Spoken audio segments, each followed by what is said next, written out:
Good students, आज का topics है मेटल से रिलेटेड टॉपिक्स है। मैं इस टॉपिक्स का एक्सप्लेनेशन करने के पहले पुनः रिमाइंडर कर देता हूँ, वीडियो को अंत तक देखेंगे, subscribe, like, share and forwarded अपने क्लासमेट को जरूर करेंगे। ये 2024 में जो बोर्ड परीक्षा होने वाली है, सीबीएसई हो चाहे स्टेट बोर्ड हो,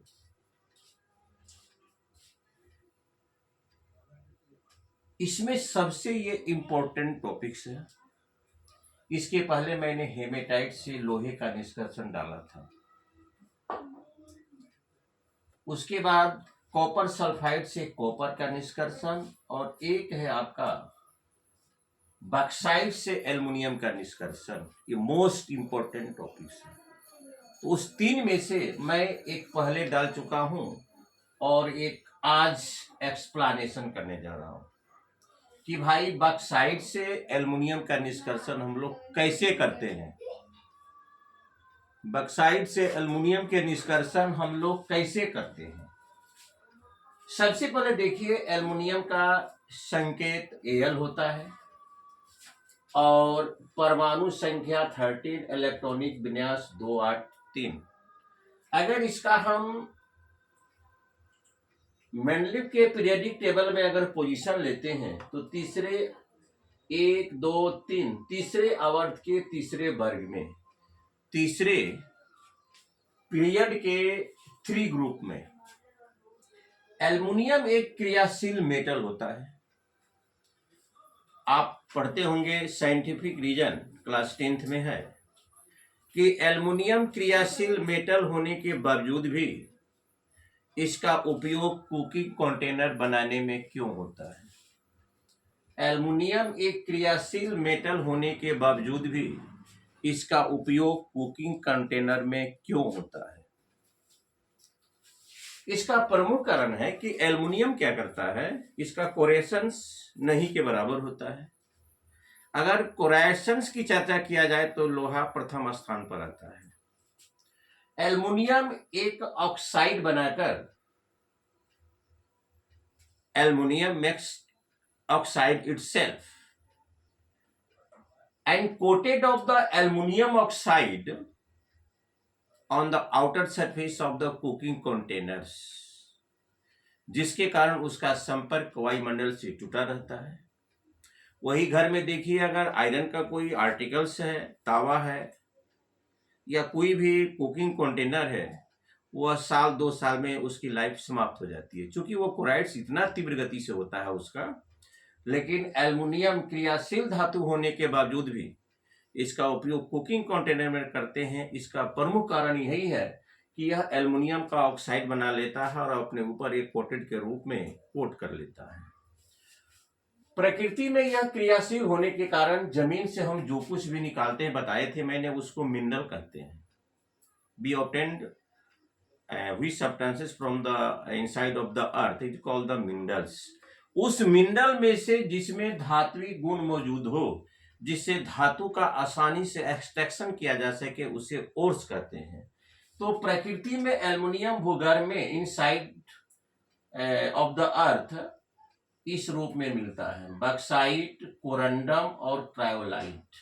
एल्युमिनियम के प्रमुख अयस्क, right the main ores of the aluminium. Right the main ores of aluminium अगर एग्जामिनेशन में पूछता है तो ये हो गया आपका बॉक्साइट, ये हो गया कोरंडम, ये हो गया आपका क्रायोलाइट।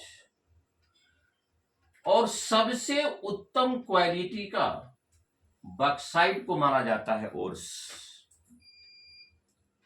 अब हमको यह देखना है कि हम लोग ब्लास्ट फर्नेस में ले जाने के पहले, सेल में ले जाने के पहले कोशिश करते हैं कि इसका प्राइमरी ट्रीटमेंट हम लोग कर लें। प्राइमरी ट्रीटमेंट अयस्कों का सांद्रण, remove of the normal impurities which are the present on the ores is called the concentration, सांद्रण। अयस्कों के समान अशुद्धियों को दूर करना सांद्रण कहलाता है, कॉन्सेंट्रेशंस कहलाता है। तो ये जो ऑक्साइड जो ओर्स है, इसका सांद्रण हम लोग किस विधि से करते हैं? बेयर या निक्षालन विधि से। इसको बेयर, ये प्राइमरी ट्रीटमेंट का इसका कॉन्सेंट्रेशन का जो मेथड होता है वह होता है आपका बेयर या निक्षालन। इस विधि में हम लोग करते हैं क्या? L2O3 को ऐसे रसायन से, सोडियम हाइड्रोक्साइड से हम लोग रिएक्ट करवाते हैं, और रिएक्ट करवाने के बाद होता है क्या? सोडियम एल्यूमिनेट बनता है, और सोडियम एल्यूमिनेट और वाटर रिएक्ट करने के बाद एल्युमिनियम हाइड्रोक्साइड बनता है। इसमें जो अशुद्धियां होती है, इंप्योरिटीज, और घुलनशील अवस्था में हो जाती है, और जो अयस्क होते हैं वह घुलनशील अवस्था में कन्वर्ट हो जाते हैं। उसको फिल्ट्रेट करके हम लोग छान लेते हैं, और तब इसको रोस्टिंग करते हैं हम लोग हैं, तब इसको रोस्टिंग करते हैं। रोस्टिंग करने का मतलब ये हुआ गर्म करना। हवा के पर्याप्त उपस्थिति में इसको गर्म करते हैं, और गर्म करने के बाद हमको शुद्ध एल्यूमिना प्राप्त होता है। ये आपका हुआ शुद्ध एल्यूमिना। अब इसको हम लोग ब्लास्ट फर्नेस में ले जाएंगे, सेल में ले जाएंगे, जिसका टेम्परेचर 900 डिग्री सेल्सियस होता है। इसमें सेल में आप देख रहे हैं यह कार्बन का लेप है, यह कार्बन का लेप है जो कि कैथोड का काम करता है। यह कार्बन का लेप है, यह कैथोड का काम करता है, कार्बन का पेस्ट है। और ये कार्बन का जो छड़ है यह एनोड का काम करता है। कार्बन का छड़ जो है वह एनोड का काम करता है। एक साथ इस सेल में हम लोग द्रवित एल्यूमिना और क्रायोलाइट को, उसमें हम एल्युमिनियम, शुद्ध एल्यूमिना और क्रायोलाइट को एक साथ डाल देते हैं। Al2O3 यानी एल्युमिनियम और ऑक्सीजन के बीच बंधन इतने मजबूत होते हैं कि उसको मैक्सिमम टेम्परेचर देने के बाद भी दोनों अलग करने में बहुत ही परेशानी होती है। तो क्रायोलाइट जो हम लोग सेल में डाल देते हैं, तो यह क्रायोलाइट क्या करता है? वैद्युत अपघट्य का काम करने के साथ साथ, इलेक्ट्रोलाइट का काम करने के साथ साथ इसके मेल्टिंग पॉइंट को कम भी करता है। शुद्ध एल्यूमिना के मेल्टिंग पॉइंट को कम करता है। जब इसमें बिजली, इलेक्ट्रिक थ्रो आउट करते हैं, भेजते हैं, तो देखिए कैसे इसमें सेल में किस प्रकार की अभिक्रिया होती है। L2O3 टूटकर एक प्रकार के इसको कहा जाए इलेक्ट्रोवायलेंट कंपाउंड कहा जाए। चूंकि एल्युमिनियम एक मोर रिएक्टिव एलिमेंट है, इसलिए प्रकृति में, भूगर्भ में वह कंबाइंड के रूप में पाया जाता है, वह सेपरेट पोजीशन में नहीं पाया जाता है। सेपरेट पोजीशन में गोल्ड वगैरह, उसके बाद आपका सिल्वर वगैरह पाए जाते हैं, और जितने भी आर्गन, निष्क्रिय जो गैस है, आइडियल गैस है, वे सब सेपरेट पोजीशन में पाए जाते हैं। तो 900 डिग्री सेल्सियस पर शुद्ध एल्यूमिना एल्युमिनियम आयन देता है और ऑक्सीजन आयन देता है, पॉजिटिव और निगेटिव। चूंकि जितने भी मेटल होते हैं वह डोनेटर ऑफ द इलेक्ट्रॉन होते हैं, और जितने भी नॉन मेटल होते हैं एक्सेप्टर ऑफ द इलेक्ट्रॉन होते हैं। तो ये कोवैलेंट, इलेक्ट्रोवायलेंट के बनने में मेटल इलेक्ट्रॉन को डोनेट करते हैं और नॉन मेटल उसको एक्सेप्ट करते हैं, जिसके फलस्वरूप दोनों के बीच में एक इंटर अट्रैक्शन फोर्स जनरेट होता है और मजबूती में आपस में बंध जाते हैं। यही कारण है कि इलेक्ट्रोवायलेंट का मेल्टिंग पॉइंट हाई होता है। हम लोग इसमें डाल दिए दोनों को। ये क्रायोलाइट का दो काम है, इलेक्ट्रोलाइट का काम करना और इसके मेल्टिंग पॉइंट को कम करना, जिसके कारण वह अपने मूल आयनों में टूट जाता है। और मूल आयनों में टूटने के बाद देखिए कैथोड पर कौन सी अभिक्रिया होती है। यह जो कैथोड जो है, कैथोड पर कौन सी अभिक्रिया होती है? जब यह एल्युमिनियम जो आयन है यह अट्रैक्ट होकर कैथोड पर जाता है। जो उसने इलेक्ट्रॉन को डोनेट किया था, मान लिया जाए यहां पर 3 एल्युमिनियम, 2 एल्युमिनियम में तो 6 इलेक्ट्रॉन वह डोनेट किया था ऑक्सीजन को, तो वह 6 इलेक्ट्रॉन लेकर एल्युमिनियम परमाणु में कन्वर्ट हो जाता है। और इस प्रकार से कन्वर्ट होते होते जब यह थोड़ा सा लेयर में हो जाता है तो देख रहे हैं यहां पर द्रवित एल्युमिनियम इकट्ठा होता है। कैथोड पर क्या अभिक्रिया होती है? कैथोड पर ऑक्सीजन जाता है और जो इलेक्ट्रॉन वह एक्सेप्ट किया था उसको वह डोनेट करके न्यूट्रलाइज हो जाता है और बनाता है ऑक्सीजन बनाता है। क्योंकि वह निगेटिव आयन में था और वह पॉजिटिव आयन में था, तो पॉजिटिव आयन से वह भी न्यूट्रल हो गया, यह भी न्यूट्रल हो गया। जब एल्युमिनियम की मात्रा जब अधिक हो जाती है तो इस निकास द्वार से एल्युमिनियम बाहर निकल जाता है।